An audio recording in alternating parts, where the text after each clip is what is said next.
It does? Okay.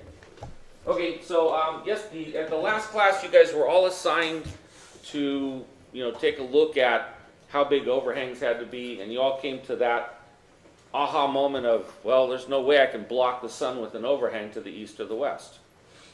The angle is just too low. Okay? So, one of the things that you now have to take into consideration in redesigning the house and designing a house for the purposes of energy efficiency and sustainability is going to be to incorporate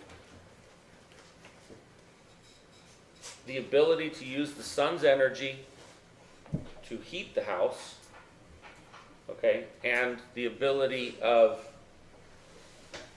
your configuration to be able to absorb the energy at the right times, and also over the weekend you'll be reading the chapter on cooling, right? You guys are going to have to understand, how does my configuration keep the building from getting too hot? Okay?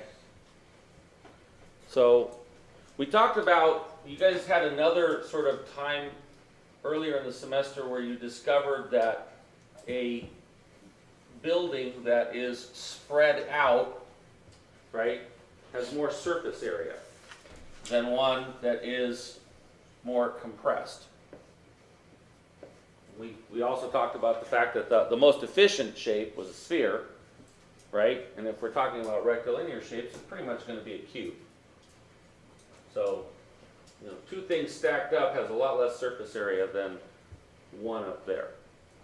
And you can think of it as if it were sugar cubes, right? So if I have 4 sugar cubes stacked up against each other,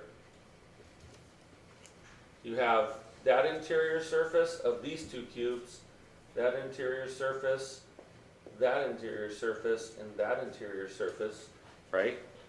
That's all inside of the mass.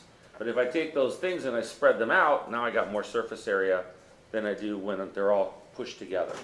Okay? And one of the ways that buildings lose energy is through the skin, just like you.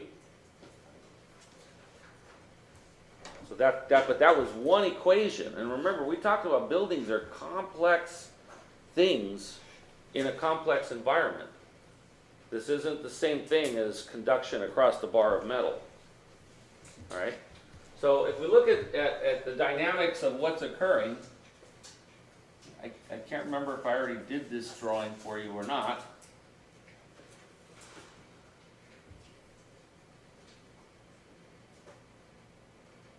A window right there. If we're trying to achieve a 72-degree interior temperature, right, and it is 40 degrees outside, which way is the energy flowing? It's going that way, going out, right? All around it, up through the roof, and it's going out that way. So that's easy, right? That's just conduction through the envelope. Now what happens if it's a bright sunny day and the sun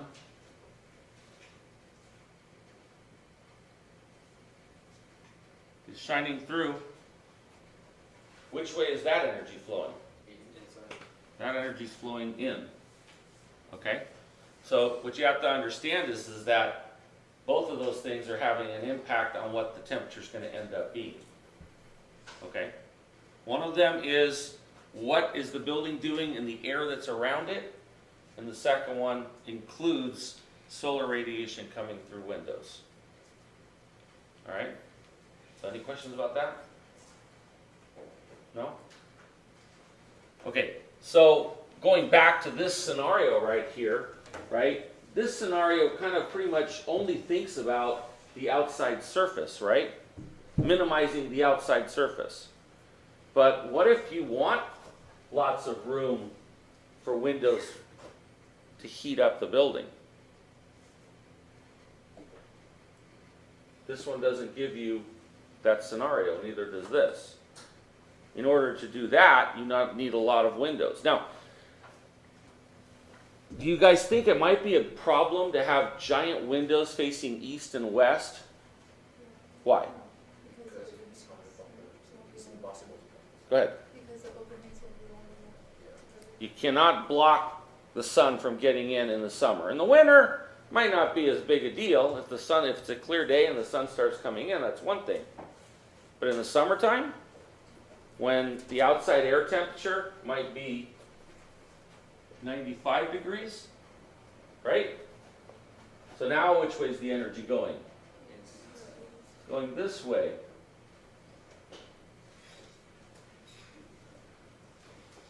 In addition to that, you've got the sun coming in. So you got a lot of energy going into the building. So you guys got to basically know that you don't want any sun coming in the summertime, approximately. Then, to add to the complexity of the problem, there's this thing called thermal lag, which we talked about the other day, right? So the longest day of the year is June 21st, 22nd. But peak heat doesn't occur until August. And it's also very cool in March. Can be cool. Sometimes it's hot. So, a second strategy that you guys can employ was already looked at in one of the diagrams. You timing this? Yeah, I can time it. How many minutes am I at? You're at 6, or almost 7 minutes. Okay, that's fine. I don't want to go past 12. Okay. So one of the strategies that you guys can employ, which was already discussed in Climate Consultant, right, was the elongation in the east-west axis. So if that's north, and that is south, and that is east, and this is west, right? That little diagram that you guys had, remember the diagram that showed the two trees with the building this way? Right? So you guys have already discovered that the sun from the east and the west, you can't control it with an overhang. Right? We know that?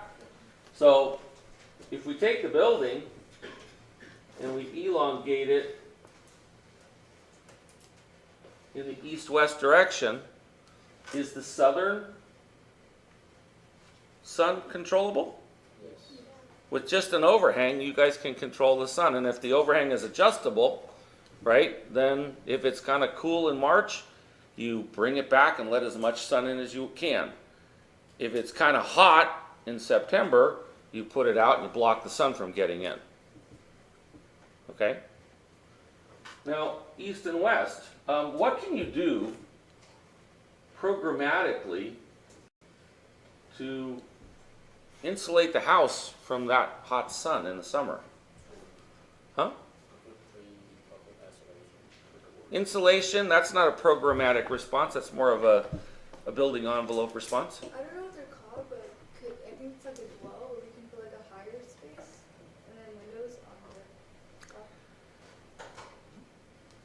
What happens if you put your garage right here or right here?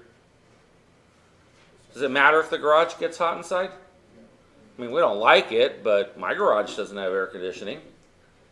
Right? If I put a garage here, right, does it block the heat from getting to the house, which is over here? Yeah. So that's a standard strategy. Standard strategy is use the unconditioned spaces, if you have them, right, to block the sun.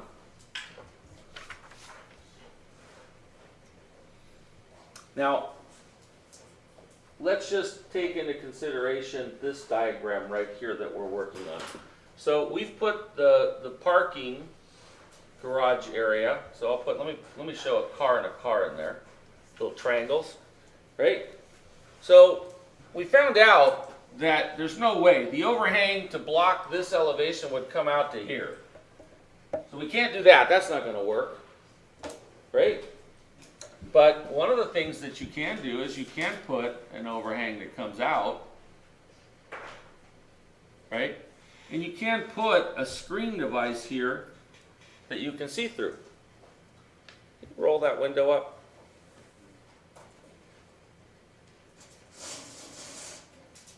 The other one. That one. You have to kind of pull a little hard.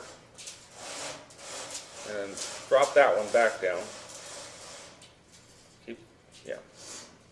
So this is a window screen that we're looking at right here. And that window screen allows light to come through. Right? So if I shut off all the lights and I roll up the opaque blinds, the room will still have some light in it. Okay? Depending on what that screen looks like, the density of the screen, you may be able to see through it. Okay?